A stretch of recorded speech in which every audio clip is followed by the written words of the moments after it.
sa disparition avait profondément ému le monde du cinéma français.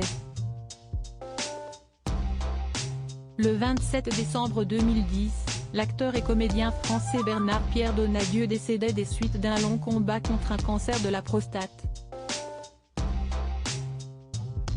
Un décès, à l'âge de 61 ans seulement, qui a mis fin à une belle carrière productive et complète de plus de 30 ans, faite de longs métrages au cinéma, de pièces de théâtre ainsi que de nombreuses apparitions dans le petit écran. Mais avant de laisser un grand vide auprès de ses proches et de la comédie française, Bernard-Pierre Donadieu a eu le temps de transmettre cette passion à l'une de ses filles, Ingrid Donadieu.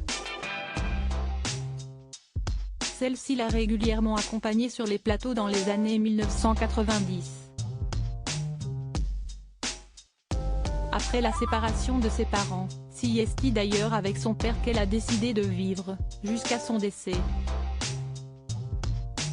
Après avoir suivi des cours d'art dramatique dans le but d'entamer une carrière d'actrice, elle a effectué ses premiers pas au théâtre dès 2005, dans la pièce C'est jamais facile de Jean-Claude Isler, mise en scène par Jean-Luc Moreau.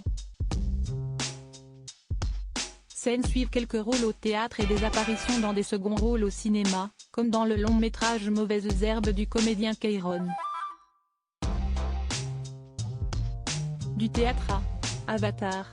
Si la jeune femme compte donc quelques apparitions à l'écran à son actif, en particulier des web-séries ainsi que des courts-métrages comme en atteste son site internet, c'est dans un autre domaine que la fille de l'acteur brille tout particulièrement depuis une grosse dizaine d'années maintenant, le doublage.